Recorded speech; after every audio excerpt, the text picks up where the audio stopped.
Selama berabad-abad, sumber ilmu pengetahuan yang tak terbatas mengalir melalui interaksi yang tak terhenti antara manusia dan alam. Hubungan yang kuat antara manusia dan alam sekitarnya menjadi poin utama memperlihatkan ketergantungan manusia pada alam untuk memenuhi kebutuhan sehari-hari. Indonesia, dikelilingi oleh lautan luas, menyajikan keajaiban yang melimpah. Sumber daya lautnya menjadi penopang utama kehidupan masyarakat, menciptakan keseimbangan unik antara manusia dan alam yang memukau. Sebagai contoh nyata, profesi nelayan di Indonesia menggambarkan ketergantungan pada kondisi alam laut. Nelayan memahami tanda-tanda alam seperti perubahan cuaca, arus laut, dan pola migrasi ikan sebagai ilmu pengetahuan yang digunakan dalam kehidupan sehari-hari. Kalau boleh tahu asli mana, Pak?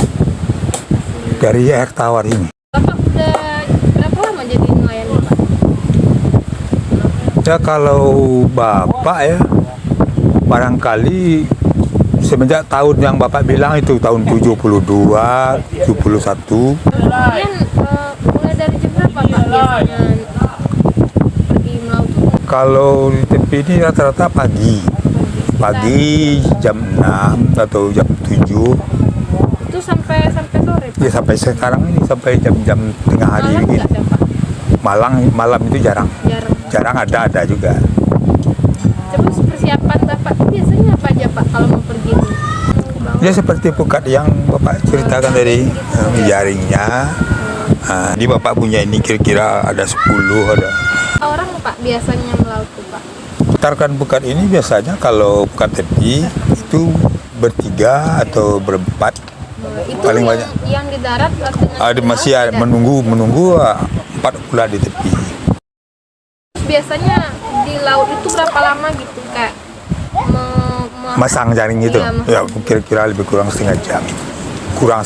Kalau tidak ada gangguan itu kurang setengah jam. Kemudian cuaca apa, Pak, yang cocok buat melaut tuh biasanya? Ya cuacanya yang seperti ini sebetulnya sudah bagus nih. Terik gitu, Ya, Pak? agak gelap-gelap sedikit lah. Kalau panas-panas begini kan ya mungkin kita kepanasan atau apalah. Apa sih pengaruh cuaca gitu pada nelayan? Pengaruh cuaca ini kalaunya anginnya ribut, itu airnya itu kencang ke arah utara atau ke arah selatan sana. Kalau kayak badai gitu ya? Iya, kayak badai gitu. Jadi kalau itu sudah musuh besar itu, bisa-bisa kita bahaya ya. Terus gimana kalau misalnya Bapak udah terlanjur sampai ke laut, Ya. terus tiba-tiba mendadak cuaca yang tidak sesuai? Kita mencari tempat yang terdekat bisa berlindung. Kalau tidak bisa lagi ya terpaksa kita ikuti aja arahnya. Usaha melarikan diri atau gimana. Dan apa dampak dari cuaca yang tidak menentu itu dampak? Ombaknya besar dan air. ke hasil tangkapan gitu.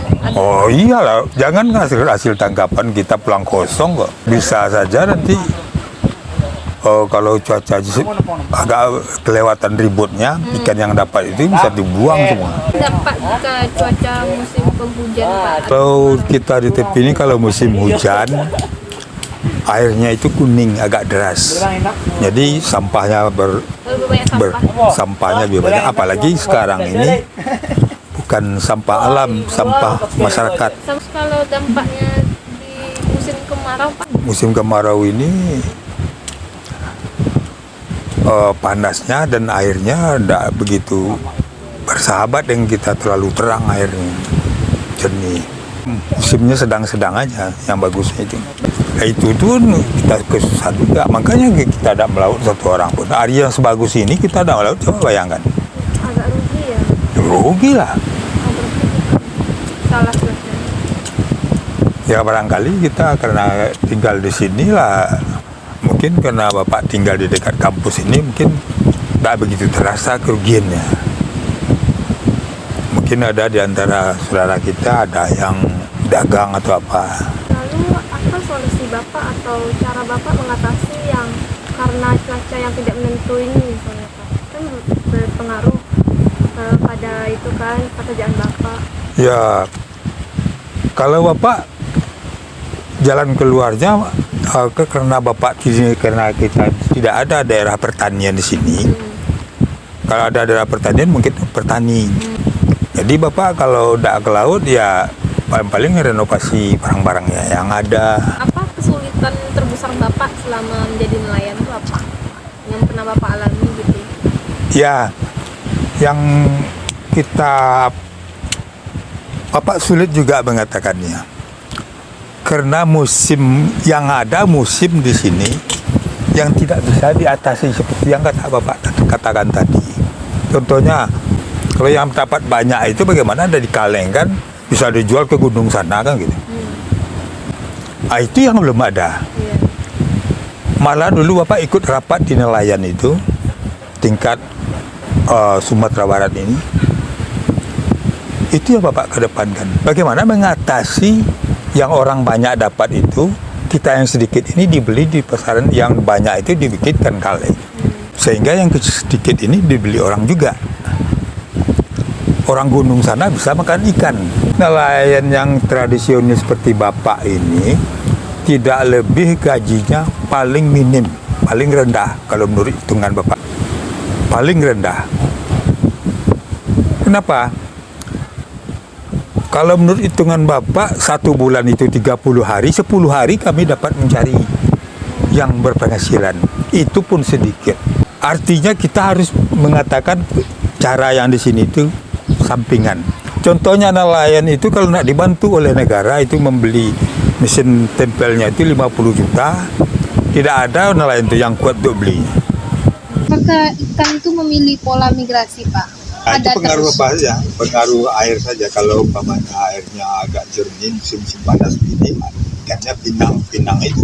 Cuaca yang berubah-ubah menjadi tantangan bagi nelayan. Mereka harus pandai membaca tanda-tanda cuaca dan mengambil langkah-langkah pencegahan yang tepat agar tetap aman di laut.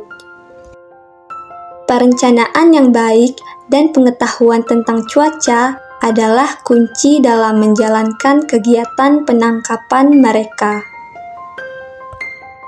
Pantai Gajah Padang menjadi bukti tentang interaksi antara manusia dan alam sebagai sumber ilmu pengetahuan.